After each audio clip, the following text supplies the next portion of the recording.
મજામાં છો ને મિત્રો? 9 થી 12ના વિદ્યાર્થી માટેની શાળા ખુલી ગઈ. 6 થી 8ની માટે પણ હવે ટૂંક સમયમાં જાહેરાત થશે અને આપણે પણ હવે વર્ગમાં સામે બેસીને ભણતા થઈ જઈશું.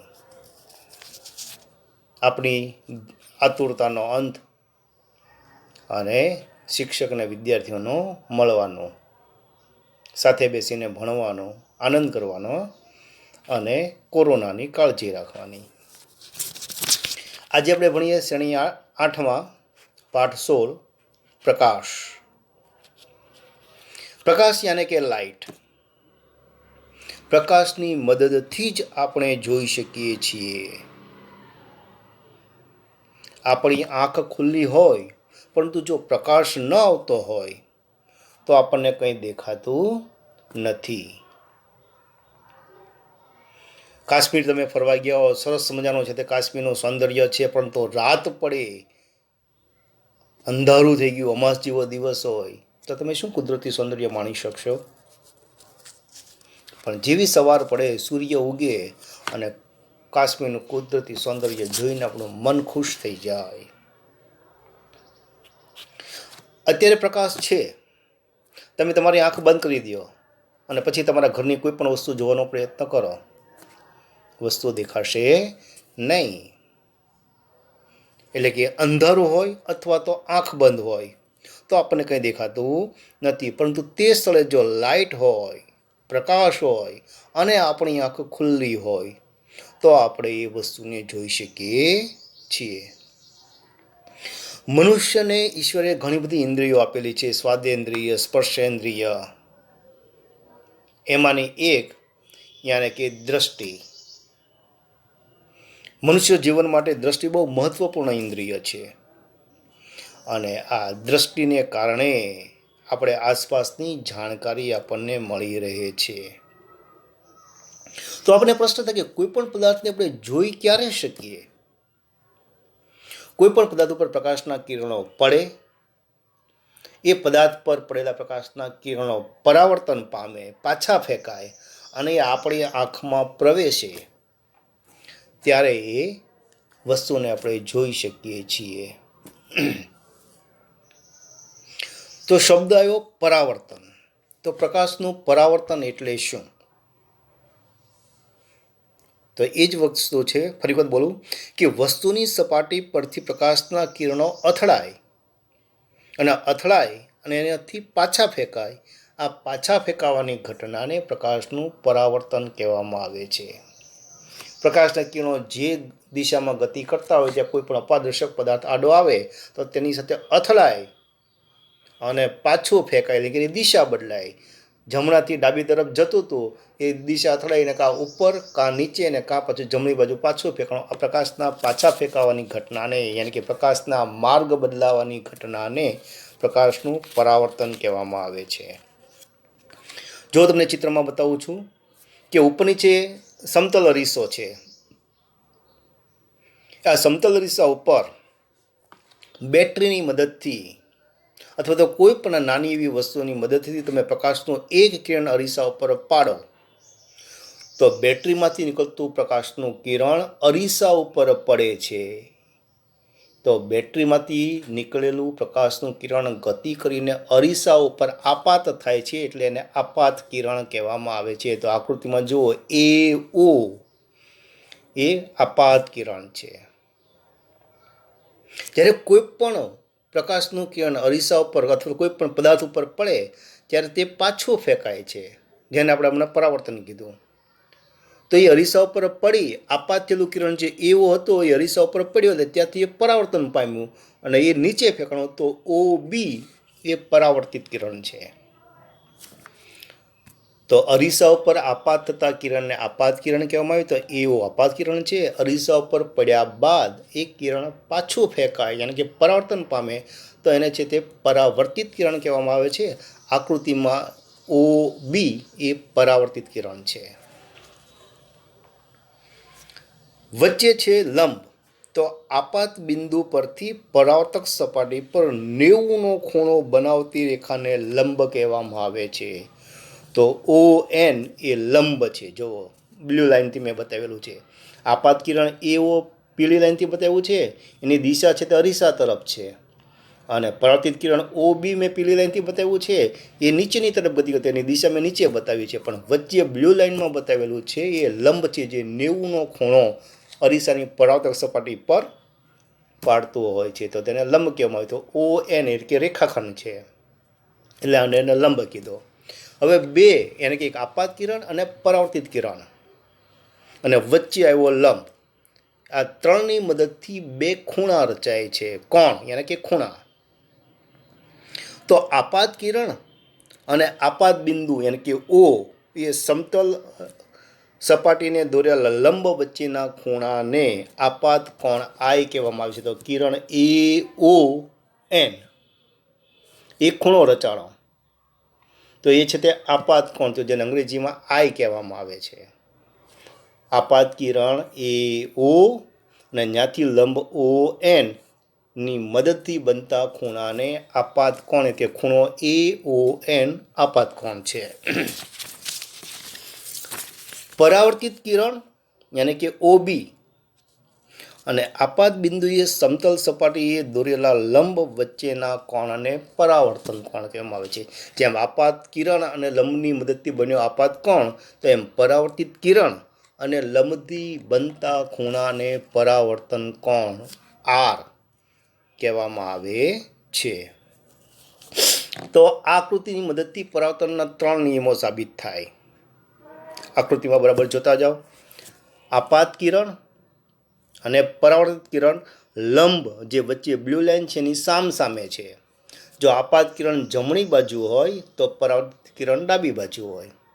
જો આપાત કિરણ ડાબી બાજુ હોય તો પરાવર્તિત કિરણ જમણી બાજુ હોય, ડાબી બાજુ હોય.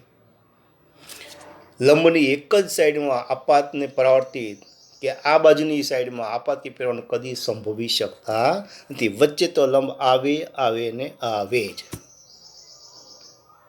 તો આપાત કિરણ અને પરાવર્તિત કિરણ લંબની સામસામે બાજુએ હોય છે. બીજો નિયમ, આપાત કોણ એટલે કે આઈ અને પરાવર્તન કોણ યાને કે આર, એ બંનેના માપ હંમેશા સરખા હોય. જો આપાત કોણ મોટો થાય તો પરાવર્તન કોણ પણ મોટો થાય. આપાત કોણ નાનો થાય તો પરાવર્તન કોણનું માપ પણ નાનું જ થાય.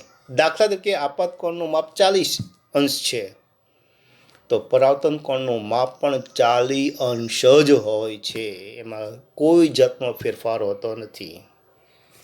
માનો કે આપાત કોણ 60 અંશનો છે તો પરાવર્તન કોણ પણ 60 માપનો જ હોય છે. તો બીજો નિયમ, આપાત કોણ અને પરાવર્તન કોણના માપ હંમેશા સરખા હોય છે.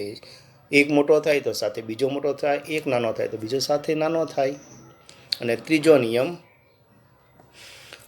આપાત કિરણ, પરાવર્તિત કિરણ અને આપાત સપાટીએ દોરેલો લંબ ત્રણેય એક જ સમતલમાં હોય છે. જો આ છે નીચેના સમતલમાં છે, ત્રણેય નીચે, ઉપરના સમતલમાં પણ હોઈ શકે, પણ ક્યારે એવું ન બને કે આપાત કિરણ નીચેના સમતલમાં ને પરાવર્તિત કિરણ ઉપરના સમતલમાં હોય. એવું ક્યારે બનતું નથી, કાં નીચેના સમતલમાં ને કાં ઉપરના સમતલમાં. તો ફરી વખત બોલો, આપાત કિરણ એ ઓ જે અરીસા ઉપર પડે છે એટલે આપાત કિરણ, અરીસા ઉપરથી પરાવર્તન પામેલ કિરણ ઓ બી એ પરાવર્તિત કિરણ, સપાટીએ દોરેલો લંબ ઓ એન, ખૂણો એ ઓ એન એ આપાત કોણ અને ખૂણો બી ઓ એન યાને કે પરાવર્તન કોણ. આ વાત સ્પષ્ટ થઈ પરાવર્તનની પ્રક્રિયા અને પરાવર્તનના નિયમોની. 3 નિયમ યાદ રાખવાના. આપાત કિરણ ને પરાવર્તિત કિરણ લંબની સામસામે બાજુ હોય. આપાત કોણ અને પરાવર્તન કોણના માપ હંમેશા સરખા હોય. અને ત્રીજો નિયમ, આપાત કિરણ, પરાવર્તિત કિરણ અને સપાટીએ દોરેલો લંબ ત્રણે એક જ સમતલમાં હોય છે. એટલે સરળ 3 નિયમો છે, એ યાદ રાખશો એટલે પરાવર્તનના નિયમોનો તમને ખ્યાલ આવી જાય. નિયમિત પરાવર્તન અને અનિયમિત પરાવર્તન.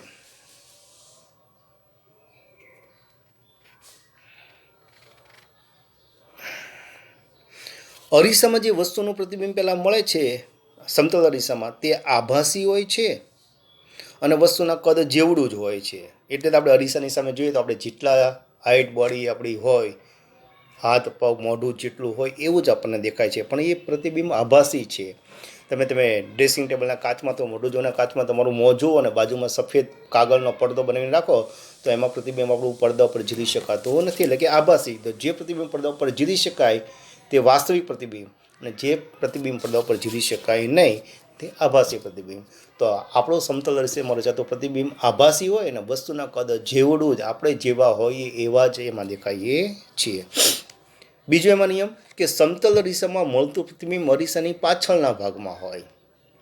તમે મોઢું જોવાના કાચમાં તમારું મોં જોવાનો પ્રયત્ન કરજો તો અંદરના તળિયાની સપાટીએ તમારું ચિત્ર તમને ઝીલાતું જોવા મળશે.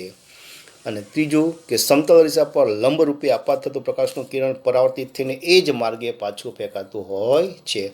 આ વાતના અનુસંધાને પરાવર્તનના બે તફાવત છે, નિયમિત પરાવર્તન અને અનિયમિત પરાવર્તન.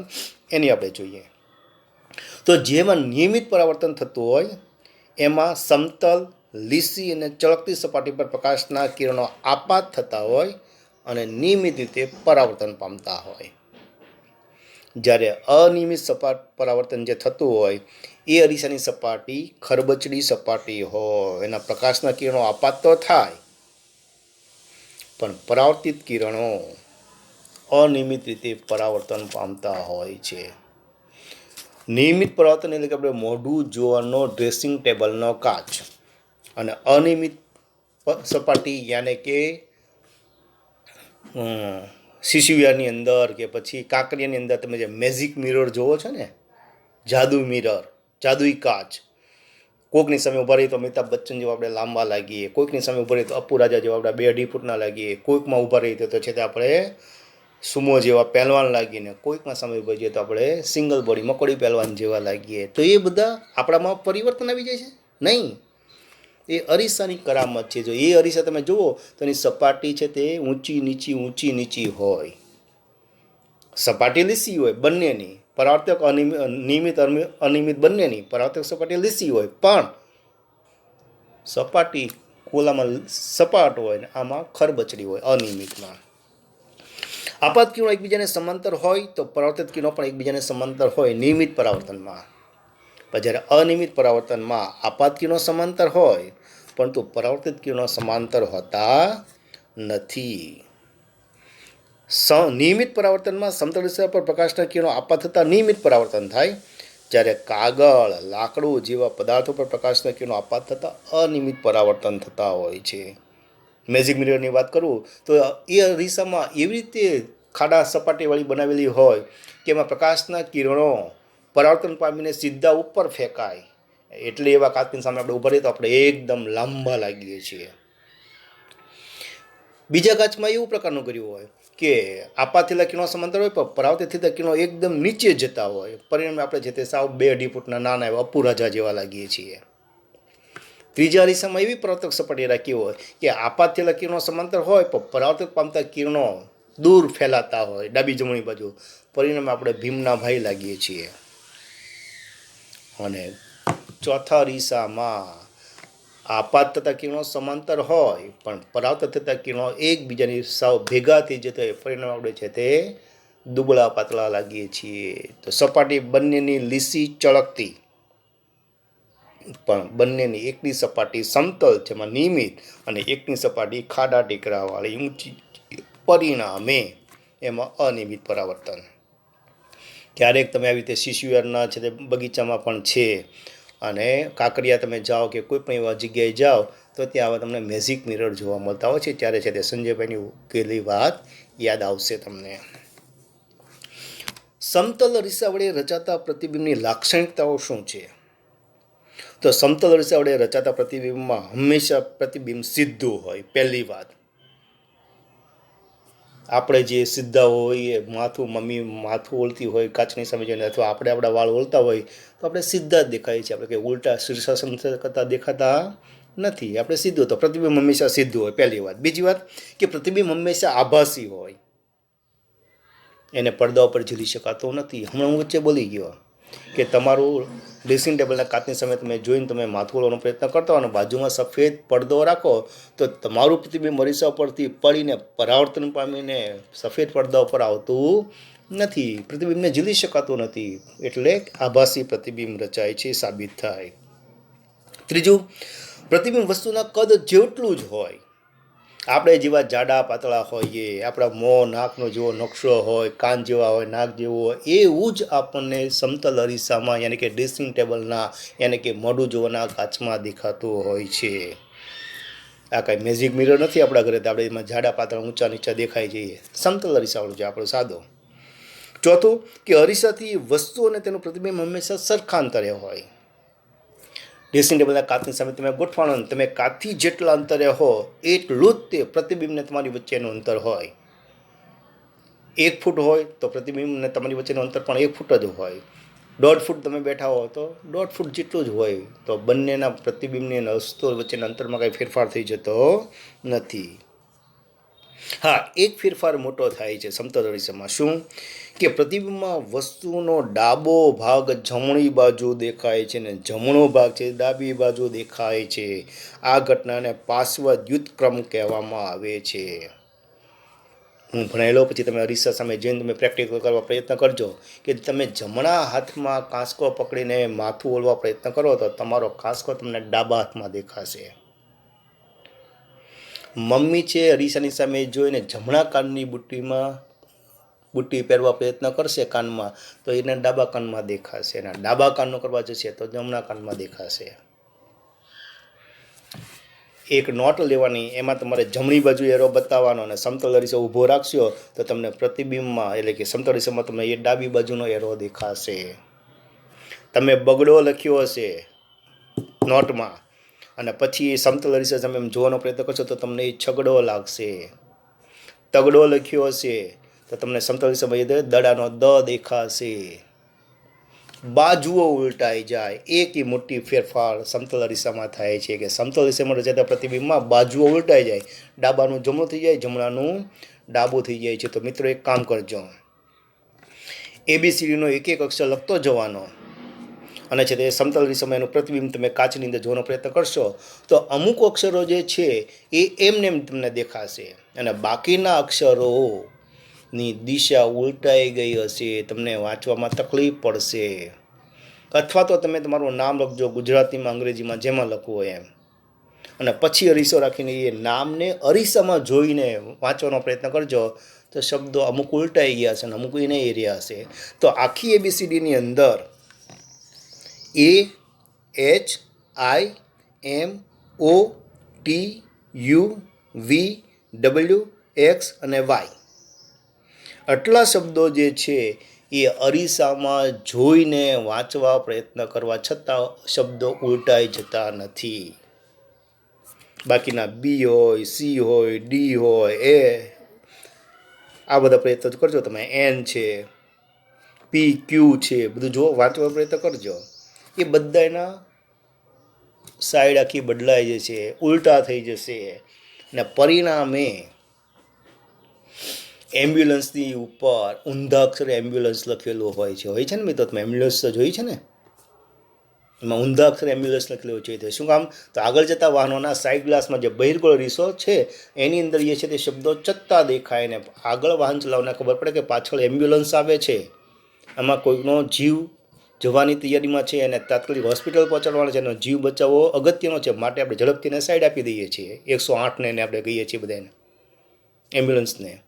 પણ જો એમ્બ્યુલન્સ ચત્તા અક્ષરે લખ્યું હોત તો એના અક્ષરો ઉલટાઈ જાત અને આગળ રહેલા વાહનોના સાઈડ ગ્લાસમાં એને દેખાય નહીં બરાબર અને એ ગૂંચવાય. પણ ઊંધા અક્ષરે એમ્બ્યુલન્સ લખ્યું હોવાથી આપણે સરળતાથી એને વાંચીને આપણે ઝડપથી રસ્તો આપી દઈએ છીએ અને તાત્કાલિક એને હોસ્પિટલાઇઝ કરી અને એનો જીવ બચાવી શકાય છે. તો આખી ABCD તમારે જોઈને પ્રયત્ન કરવાનો છે, એક એક અક્ષર લખતો જવાનો મોટા અક્ષરે, અને સાદો અરીસો કાચ જે હાથમાં છૂટો રાખી છે મોઢું જોવાનો કાચ, આખો ડ્રેસિંગ ટેબલ ઊંધું ન કરતા, તો એમાં જોવાનો પ્રયત્ન કરશો તો AHIMOTUVWX અને Y આટલા શબ્દો ઉલટાતા નથી. બાકી ABCDના બાકીના બધા અક્ષરો ઉલટાઈ જાય છે, જેથી વાંચવામાં આપણને તકલીફ પડતી હોય છે. તો કેટલેક પદાર્થોમાં તેની જાતે પ્રકાશ ઉત્પન્ન થતો હોય છે, જે પોતાની જાતે પ્રકાશ ઉત્પન્ન કરે છે. જે વસ્તુઓ સ્વયં પ્રકાશિત ઉત્સર્જિત કરે છે તેને સ્વયં પ્રકાશિત વસ્તુઓ કહેવાય છે. દાખલા તરીકે સૂર્યને પોતાનું તેજ છે, તારાને પોતાનું તેજ છે, અને ચોમાસાની અંદર એક જોવા મળતું જીવડું આવે છે, આગીઓ, જેના શરીરની નીચે એવો સ્ત્રાવ ઉત્પન્ન થાય છે જે ચમકે છે, જે આપણે આગીઓ ચમકે છે એમ કહીએ છીએ. તો ત્રણને પોતાનું તેજ છે, પોતાની જાતે પ્રકાશ ઉત્સર્જન કરે છે, માટે તેને સ્વયં પ્રકાશિત વસ્તુઓ કહેવામાં આવે છે.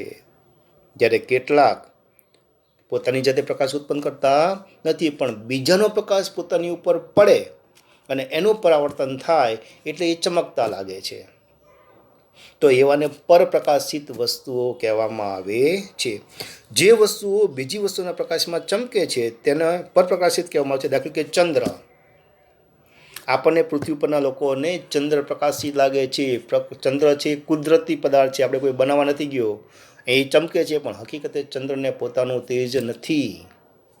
સૂર્યના કિરણો ચંદ્ર ઉપર પડે ત્યાંથી એ પ્રકાશના કિરણો પરાવર્તન થાય અને પરાવર્તન થાયને નીચે આવે છે એટલે આપણે પૃથ્વી ઉપરના લોકોને ચંદ્ર પ્રકાશિત લાગ્યો છે. નિમાફક જે વૈજ્ઞાનિકો ચંદ્ર ઉપર ગયા અને એને નીચે પૃથ્વી જોવાનો પ્રયત્ન કર્યો તો પૃથ્વી પણ ચમકતી લાગી એને. તો ભાઈ આપણે પૃથ્વી પરથી કંઈ પ્રકાશ ઉત્સર્જન થાય છે સૂર્યની જેમ? નહીં. ચંદ્રની જેવી જ ઘટના છે કે સૂર્યના કિરણો પૃથ્વી ઉપર પડે છે, પૃથ્વી ઉપરથી એ પથળાઈને પાછા ફેંકાય છે, એટલે કે પરાવર્તન પામે છે, અને એ પરાવર્તન પામેલા કિરણોને ચંદ્ર ઉપર ગયેલા વૈજ્ઞાનિકે જોયું તો એને પૃથ્વી ચમકતી લાગી. તો હકીકતે ચંદ્ર અને પૃથ્વીને પોતાનું તેજ છે નહીં, પણ સૂર્યના પ્રકાશનું પરાવર્તન થવાને કારણે એ ચમકે છે.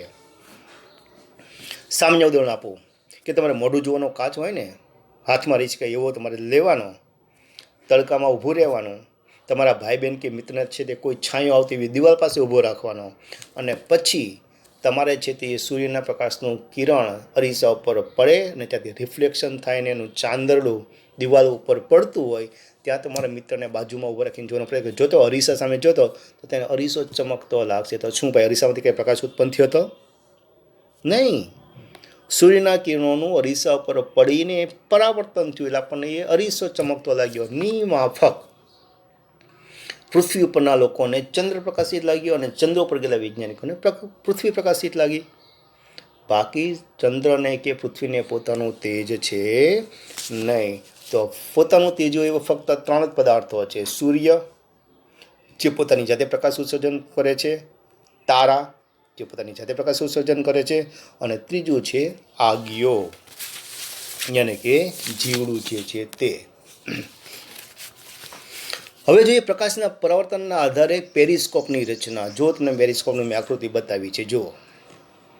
આ પેરિસ્કોપ જે છે એ ઝેડ આકારનું સાધન છે. જુઓ, ઝેડ આકારનું, જે પોલી નળીનું બનેલું હોય છે. આ પેરિસ્કોપનું નામનું સાધન સબમરીનમાં વપરાય. સબમરીનની તો ખબર છે ને કે દરિયાની અંદર ડૂબેલી રહીને છે તે વાહન છે, એ મુસાફરી કરતું વાહન છે, જેને સબમરીન કહેવામાં આવે છે, જે દરિયાની અંદરની સપાટીમાં રહીને ગતિ કરતું હોય છે.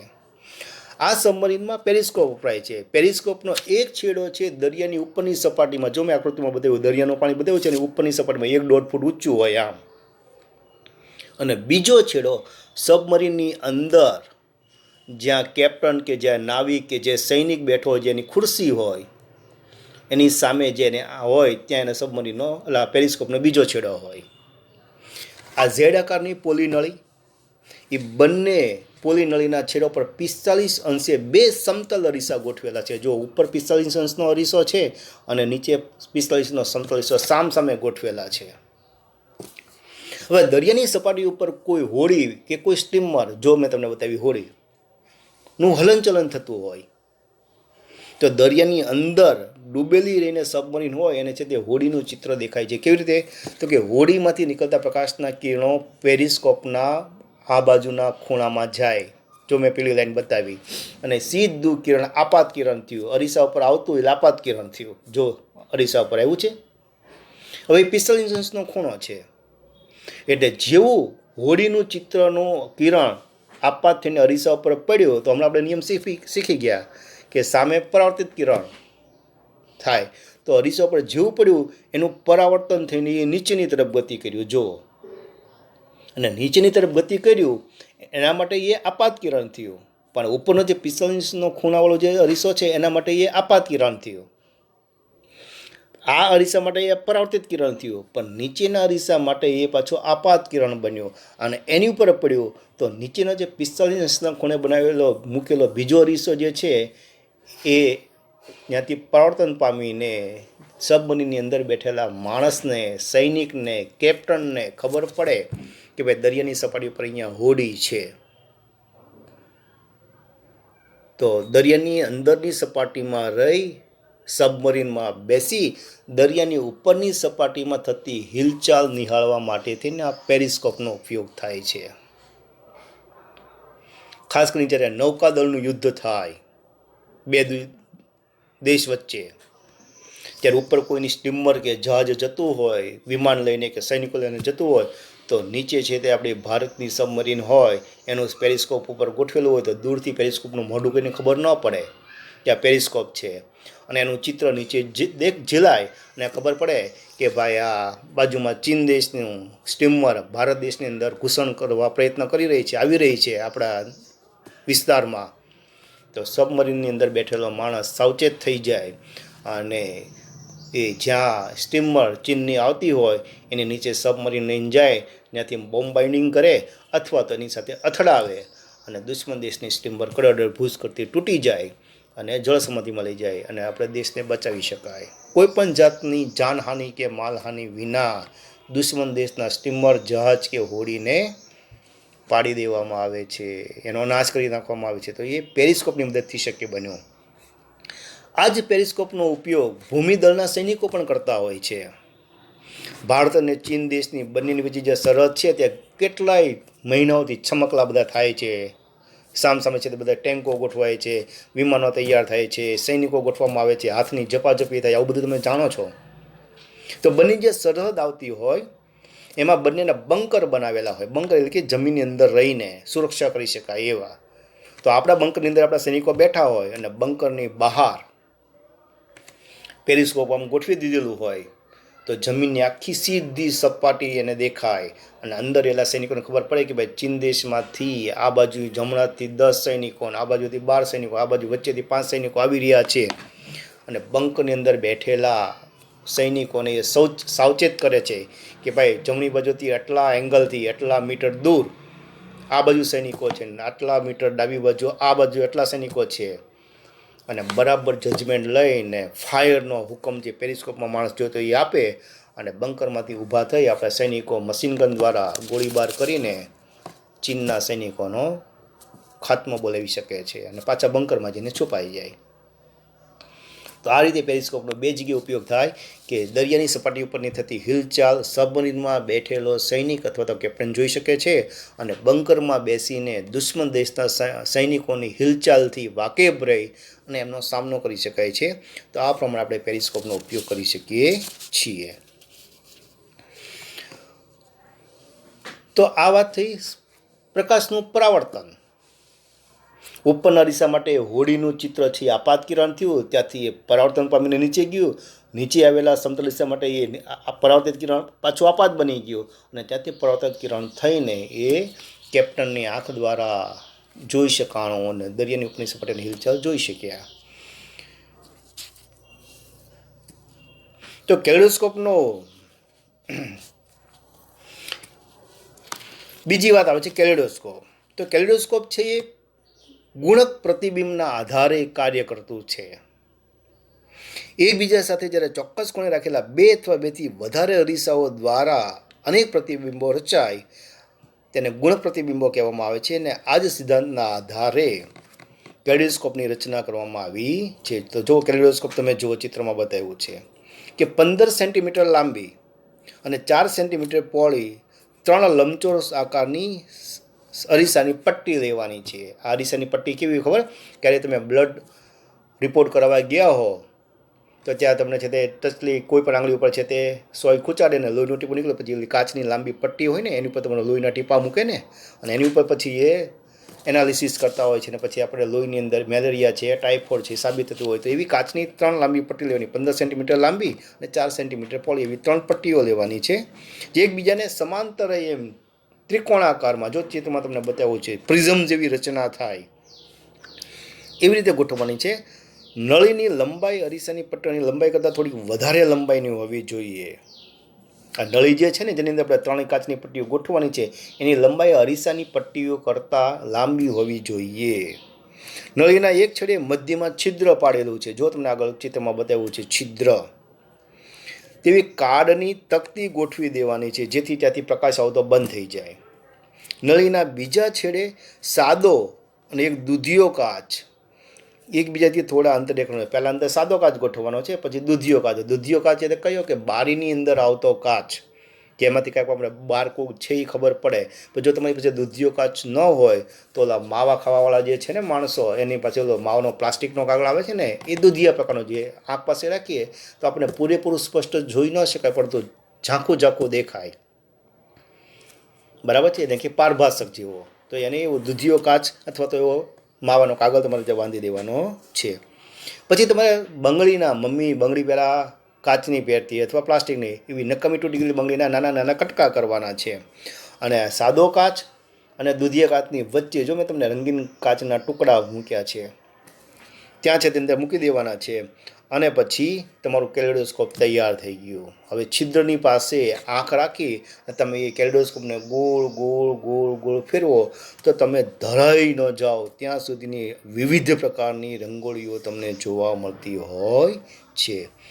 તો એક પ્રતિબિંબના મળતા અનેક પ્રતિબિંબ, યાની કે ગુણક પરાવર્તનના કારણે એ વિવિધ રંગની ડિઝાઇન આપણને જોવા મળતી હોય છે. તમે 15 થી 20 બંગડીના ટુકડા નાખ્યા હોય તો એકના ઘણા બધા 60 ઇંચના ખૂણે અરીસો છે, 3 એટલે 36 ને 18, તો એમાં એંગલે જુદા જુદા એંગલે છે તે વસ્તુ એ કાચના ટુકડાઓ ગોઠવાય અને તમને વિવિધ પ્રકારની અવનવી ડિઝાઇનો જોવા મળતી હોય છે. તો 3 અરીસાઓને 60 ઇંચના ખૂણે, પેરિસ્કોપમાં 2 અરીસા 45 ઇંચના ખૂણે, બંને યાદ રાખજો, બંને ગોટાળો ન થઈ જાય. પેરિસ્કોપમાં 2 સમતલ અરીસા સામસામે 45 ઇંચના ખૂણે ઝેડ આકારની પૂલી ભૂંગળીમાં, અને આમાં 15 સેન્ટીમીટર લાંબી ને 4 સેન્ટીમીટર પહોળી નળીની અંદર 3 સમતલ અરીસાઓ 60 અંશના ખૂણે, એટલે કે પ્રિઝમ જેવી ત્રિકોણાકાર રચના થાય એમાં ગોઠવવાનું, અને તમે જોઈ શકો છો.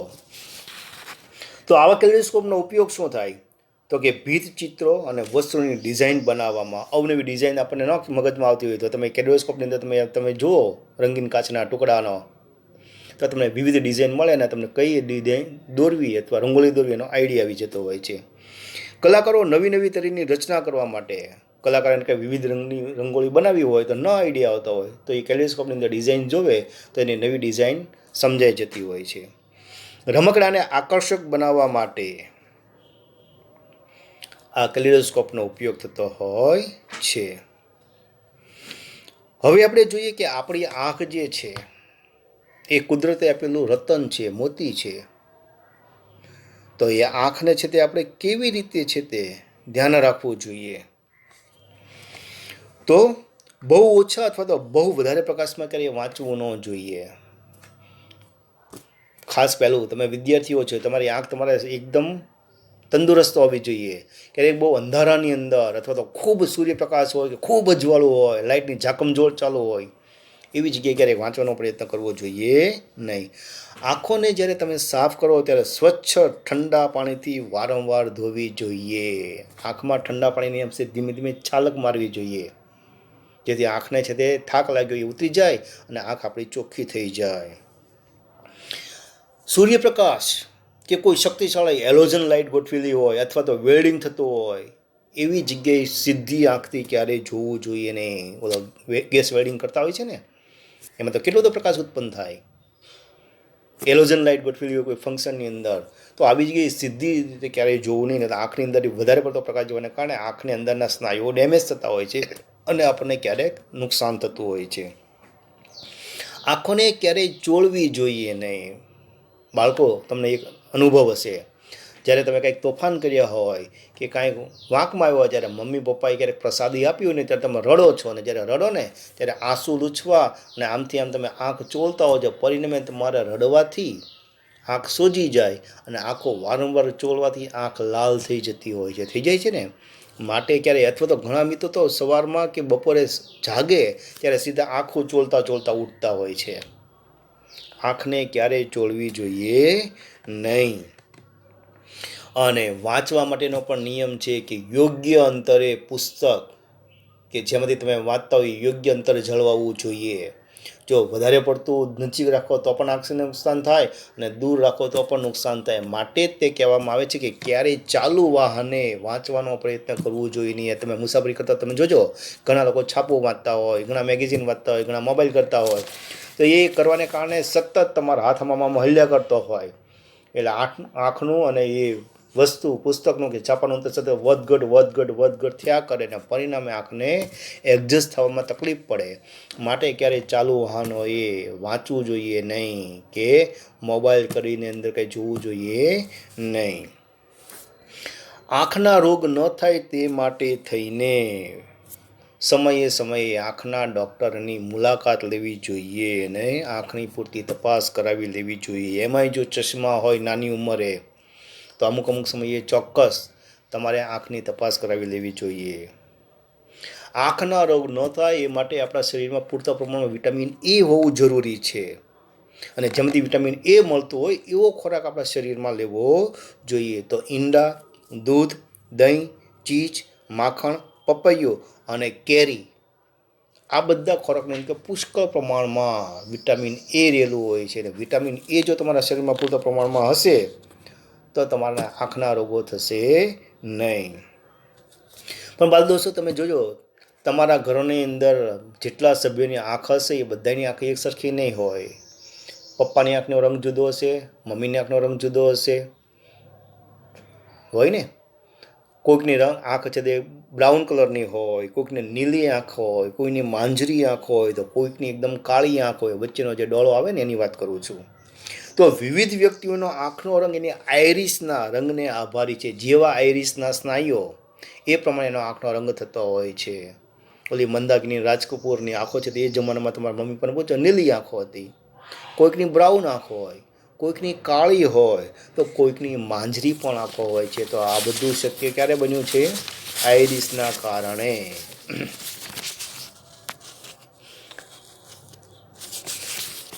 આપણે વાત જોઈએ પેરિસ્કોપ અને કેલેડોસ્કોપ બંનેની વાત જોઈએ.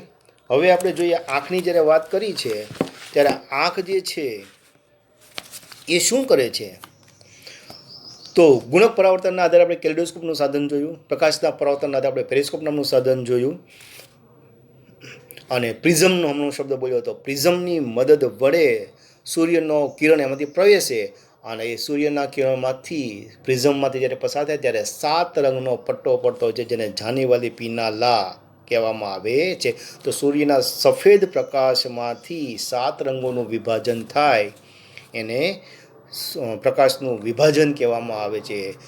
ચોમાસાની અંદર આકાશમાં મેઘધનુષ દેખાતું હોય છે, દેખાય છે ને ચોમાસામાં, કે ચોમાસામાં વરસાદના ટીપા છે તે વાતાવરણમાં રહેલા હોય, એની પર સૂર્યના કિરણો પડે એટલે એ કાચ જેવું કામ કરે. એમાંથી જ્યારે કિરણો પસાર થાય તેનો 7 રંગનો પટ્ટો પડ્યો જે ધનુષ આકારમાં હોય છે, જેને આપણે ઇન્દ્રધનુષ કહીએ છીએ, મેઘધનુષ કહીએ છીએ, જે જાનેવાલી પીનાલા, નીચે સૌથી જાંબલી ને ઉપર સૌથી લાલ, એ રંગનો વિભાજન થાય છે. તો આને વિભાજન કહેવામાં આવે છે. તો માનવ આંખની રચનામાં શું હોય? તો સૌથી પહેલાં કોર્નિયા હોય. તો આંખનું બહારનું આવરણ સફેદ હોય છે, તેના આગળના પારદર્શક ભાગને કોર્નિયા કહે છે. આપણી આંખમાં જે સફેદ ભાગ જે છે એને કોર્નિયા કહેવામાં આવે છે. એની અંદર કોર્નિયાની પાછળ આવેલા ઘેરા રંગના સ્નાયુના બંધારણને આઇરિસ કહેવામાં આવે છે. કોર્નિયા પાછળ આવેલા ઘેરા રંગના સ્નાયુના બંધારણને આઇરિસ કહેવામાં આવે છે. વચ્ચે આવે છે કીકી. મેં હમણાં વાત કરી ને દરેકની કીકી જુદી હોય. તો આઇરિસની મધ્યમાં એક નાનું દ્વાર હોય છે જેને કીકી કહે છે. આ આઇરિસ છે એ કીકીના કદનું નિયંત્રણ કરતું હોય છે. જો અંધારું હોય અને જોવામાં તકલીફ પડતી હોય તો આપણી આંખો પોળી થઈ જાય, પણ અમે વધારે પડતો પ્રકાશ આંખમાં જાય ને આપણે અંધારામાં એ વસ્તુ જોઈ શકીએ જેવું અંધારું હોય તો. અને ખૂબ આંખમાં પ્રકાશ આવતો હોય તો આઈરિસના સ્નાયુઓ સંકોચાઈ જાય છે અને કીકીની અંદર ઓછો પ્રકાશ આવતો જેથી આપણે આંખમાં નુકસાન થતું નથી, અંજાઈ જતા નથી. આમ આઈરિસ છે કીકીના કદનું નિયંત્રણ કરીને કેટલો પ્રકાશ અંદર જવા દેવો એનું કામ કરતું હોય છે. પછી છે સિલિરીની સ્નાયુઓ. તો લેન્સની કેન્દ્રની લંબાઈમાં વધારો ઘટાડો કરી દૂરની નજીકની વસ્તુઓને સ્પષ્ટ દેખાડવાનું કાર્ય સિલિરી સ્નાયુઓ કરે છે. હમણાં હું બોલ્યો એ પ્રમાણે. પછી આવે છે લેન્સ. તો આંખની કીકી પાછળ હોય છે, મધ્યમાં જાડો હોય છે.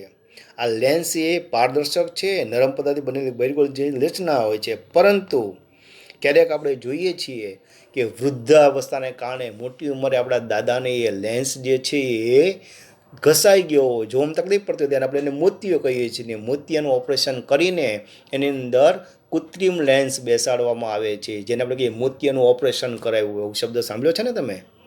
તે મોતિયાના ઓપરેશનની અંદર એવું કૃત્રિમ લેન્સ બેસાડવામાં આવે છે અને દાદાને પાછા સ્પષ્ટ રીતે જોઈ શકાય એવું કરી દેવામાં આવે છે. લેન્સની કિનારી ફરતે આવેલા સિનિ સ્નાયુઓ લેન્સને જાડો કે પાતળો બનાવે છે જેથી નજીકની તેમજ કે દૂરની વસ્તુઓના પ્રતિબિંબના રેટિના ઉપર સરળતાથી મેળવી શકાય છે. તો રેટિના શું છે? તો એને નેત્રપટલ પણ ગુજરાતીમાં કહેવામાં આવે છે. તો આંખની પાછળના ભાગમાં આવેલું એક સ્તર જ્યાં લેન્સ દ્વારા કિરણો કેન્દ્રિત થાય છે. લેન્સમાંથી જ્યારે કિરણો પસાર થાય ત્યારે રેટિના પાસે બધા એકઠા થાય છે અને આપણને જોવામાં સરળતા રહેતી હોય છે. તો ચેતાકોષો શું છે? તો રેટિના ઘણા બધા ચેતાકોષો ધરાવે છે. જે રેટિનામાં કીધું ને જ્યાં કિરણો કેન્દ્રિત થાય એ ઘણા બધા ચેતાકોષો ધરાવતા હોય છે. તો એમાં બે પ્રકારનું છે કે દ્રષ્ટિ ચેતા. તો ચેતાકોષો દ્વારા અનુભવાયેલી સંવેદનાઓ દ્રષ્ટિ ચેતા દ્વારા મારફતે મગજ સુધી પહોંચે છે. આપણે કોઈ પણ વસ્તુ જોઈએ કે સરસ મજાનું કોઈ ચિત્ર દોર્યું છે એ આપણી આંખમાં પ્રવેશે ત્યાંથી છે તે એ ઝીલાઈને દ્રષ્ટિ ચેતાકોષો દ્વારા મગજ સુધી સંદેશો પહોંચાડે છે કે ભાઈ સરસ મજાનું ચિત્ર છે, જુઓ. તો એ ચેતાકોષો બે પ્રકારના હોય, એક છે શંકુ કોષો અને બીજા છે સળી કોષો. તો સૌથી પહેલાં જોઈએ શંકુ કોષો શું છે? તો આ કોષો દ્વારા તીવ્ર પ્રકાશની સંવેદના મેળવી શકાય છે જે રંગ પારખે છે. શંકુ કોષો જે છે એ પ્રકાશની સંવેદના અનુભવે અને એ કયા રંગનું છે એ રંગ છે તે પારખે છે. જ્યારે સળી કોષો જે છે એ ઝાંખા પ્રકાશની સંવેદના મેળવે છે અને આપણને જોવામાં મદદ કરતો હોય છે. અંધબિંદુ. તો દ્રષ્ટિ ચેતા અને રેટિનાના જોડાણની પાસે સંવેદનાત્મક કોષ હોતા નથી. આ જગ્યા પાસે કોઈ દ્રષ્ટિ પણ હોતી નથી. આવી જગ્યાને તેનું અંધબિંદુ કહેવામાં આવે છે. હવે જ્યારે આપણે કોઈ પણ વસ્તુને જોતા હોઈએ ત્યારે રેટિના ઉપર જ્યારે એને પ્રતિબિંબની છાપ પડે એ રેટિના ઉપર એ છાપ છે 1/16 સેકન્ડ સુધી એની અસર રહેતી હોય છે. આપણે જે વસ્તુને જોતા હોઈએ એ વસ્તુ આપણે આંખ પાસેથી આપણે લઈ લઈએ, દૂર કરી નાખીએ, પરંતુ એની રેટિના ઉપર તો સેકન્ડનો 16મા ભાગ સુધી 1/16 સેકન્ડ સુધી એની અસર રહેતી હોય છે.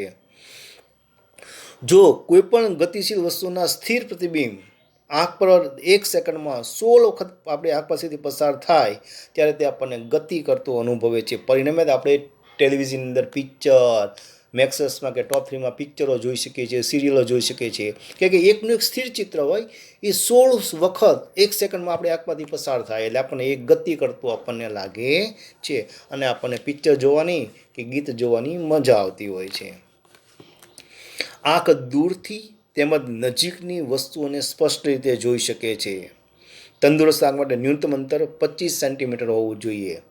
તમારા કોઈ ઘરના સભ્યો ફોટો પાડતા હશે તો ફોટો પાડવા માટે થઈને તમારા પપ્પાના મોબાઈલનો કેમેરા માટે તમારે કાંઈ આગળ, પાછળ, ડાબી, જમણી બાજુ જોવું પડતું હશે. જોવું પડે છે ને યોગ્ય અંતર એડજસ્ટ કરવા માટે. તો ભગવાને આપણને 2 કેમેરા આપ્યા છે એ જોવા માટે થઈને તમારે ક્યારે આમ આગળ કે આમ પાછળ કે ડાબે કે આમ જમણે ક્યારે થવું પડે છે? નહીં.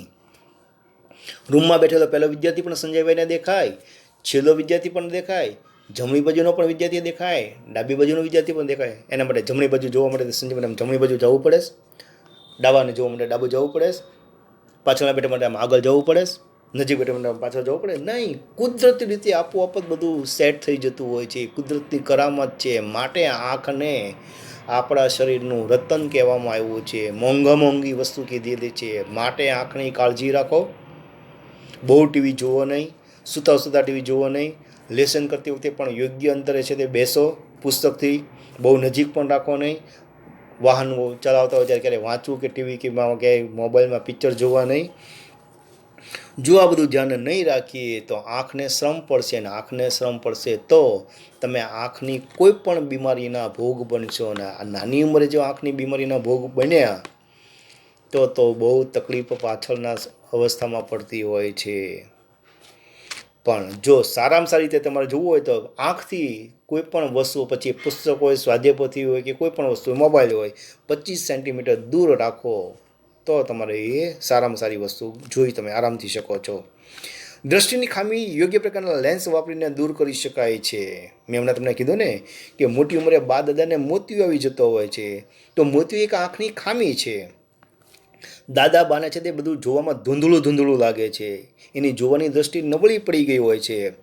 અને આ ખામીને દૂર કરવા માટે થઈને આંખના ડૉક્ટર બા કે દાદાને છે તે હોસ્પિટલમાં બોલાવે, મોતિયાનું ઓપરેશન કરે છે, અને જે લેન્સ હોય એની જગ્યાએ નવો કૃત્રિમ લેન્સ બેસાડી દે છે. અને દાદાની દ્રષ્ટિ પાછી હતી ને એવી આવી જતી હોય છે. માટે આંખોની ખૂબ સંભાળ રાખવી જોઈએ, દેખરેખ રાખવી જોઈએ. આંખની તકલીફ કાંઈ પણ સામાન્ય પણ થાય તો તરત આંખના ડૉક્ટર પાસે જઈ એની સલાહ પ્રમાણે આંખનું ધ્યાન રાખવું જોઈએ. અને સૌથી અગત્યની વાત તો આહારમાં જો વિટામિન એ ના ખોરાક લેશો તો આંખની તકલીફ થશે નહીં. પરંતુ દુનિયાની અંદર ઘણા બધા માણસો એવા છે જેને કુદરતે આંખ આપી નથી, અંધ માણસ છે. એને આપણે સારી ભાષામાં સૂરદાસ કહીએ છીએ, કારણ કે સૂરદાસ નામના કૃષ્ણના બહુ મહાન ભક્ત થઈ ગયા, તે અંધ હતા, એટલે આપણે એને છે તે સૂરદાસ કહીએ છીએ, બ્લાઇન્ડ કહીએ છીએ અંગ્રેજીમાં. પણ આંધળાભાઈ કે આંધળાબેન આપણે ક્યારેય બોલાતું નથી, તો એને ખરાબ લાગી જતું હોય છે. માટે આવા જો લોકો હોય તો એને તો દેખાતું જ નથી, તો એ છતાંય લોકો વાંચી લખી શકે છે. કોઈની મદદ વિના એ પોતાના ઘરેથી શાળાએ કે કોઈ પણ જગ્યાએ જતા હોય છે અને પાછા પોતાના ઘરે પાછા આવી જતા હોય છે. પણ આપણે વાત કરીશું એ વાંચવા લખવાની અત્યારે. તો લુઈ બ્રેલ નામનો એક વૈજ્ઞાનિક થઈ ગયો. એ લુઈ બ્રેલ પણ બંને આંખે અંધ હતો, અને એને જે જીવન જીવવામાં તકલીફ પડી, વાંચવા લખવામાં જે તકલીફ પડી, માટે થઈને એણે એક લિપિની વિકસાવી, અને એ લિપિ 1821માં એની શોધ થઈ, પ્રકાશિત થઈ.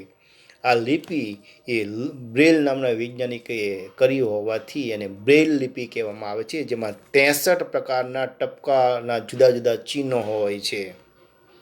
જેમ આપણે કલમનો ક લખીએ તો એનો આકાર જુદો, ખ, ગ, અથવા તો ABCD લખીએ એનો આકાર જુદો. તો આ લોકો તો જોઈ શકતા નથી, તો એનો આકાર કેવી રીતે ખબર પડે? તો 63 ટપકા એ જુદી જુદી જગ્યાએ ગોઠવણી કરેલી હોય છે. એ પ્રમાણે છે તે એ ટપકાની મદદથી પોતાના આંગળીના ટેરવા જે ખૂબ સેન્સિટિવ હોય છે આપણા, એને અડીને એ લોકો વાંચી શકે છે. અને એને લખવું હોય તો એની ફૂટપટ્ટીનો ઉપયોગ કરીને અણીદાર વસ્તુથી કાણા પાડતા હોય છે. ક, ખ, ગ, ઘ એની લિપિ છે, આપણને ખ્યાલ ન આવે. તો એ પ્રમાણે લખી શકાય છે. અને એ લખેલી વસ્તુને જ્યારે પાનું ઊંધું કરીને જે પાછળ ડોટ ઉપસ્યા હોય, ઉપસેલા ભાગમાં, ત્યાં આંગળીના ટેરવા ફેરવીને એ પાછા વાંચી પણ શકે છે. આપણે જમણાથી ડાબાથી જમણી બાજુ લખીએ છીએ, ત્યારે અંધ લોકો છે જમણાથી ડાબી બાજુ લખતા હોય છે, અને વાંચતી વખતે ઉલટાવી નાખે, એટલે ઉપસેલા ભાગનો આકાર એને આંગળીને અડે અને એ સરસ જે વાંચી શકે છે. ક્યારેક છે તે તમે આવા સમાચાર પણ તમે ટીવીની અંદર જોયા હશે, બ્લાઇન્ડ માણસ છે એ સમાચાર વાંચતા હોય. તો દરેક ચિહ્ન એક અક્ષરોનું સંયોજન એક સામાન્ય શબ્દ કે વ્યાકરણ સંબંધિત સંકેત રજૂ કરતો હોય છે. અને આ તરાહોને બ્રેલ લિપિની શીટ પર ઉપસાવવામાં આવે છે, ત્યારે તેને આવી અંધ વ્યક્તિ જે હોય, આવી દ્રષ્ટિની ખામીવાળા વ્યક્તિઓ છે, એને સ્પર્શ કરીને એ અક્ષર ઓળખી શકાવતા હોય છે. તો એવું કંઈ નથી કે ફક્ત આંખે દેખાતો માણસ જ છે તે જીવનમાં પ્રગતિ કરી શકે છે. એવા ઘણા લોકો જે છે કે પોતાની દ્રષ્ટિ ન હોવા છતાં આંખથી ન જોઈ શકતા હોતા પણ એ ખૂબ નામના કમાઈ શક્યા છે. દાખલા તરીકે લુઈસ બ્રેલ એ અંધ જ હતો, અને કેવી સરસ મજાની અંધ લોકો માટેની એની લિપિની શોધ કરી, જેને બ્રેલ લિપિ આપણે કીધું. તો આવી ખામીયુક્ત દ્રષ્ટિવાળી ઘણી વ્યક્તિઓ નામના મેળવી છે. દિવાકર નામનો એક મેઘાવી બાળક ગાયક તરીકે પ્રખ્યાત થઈ ગયો છે.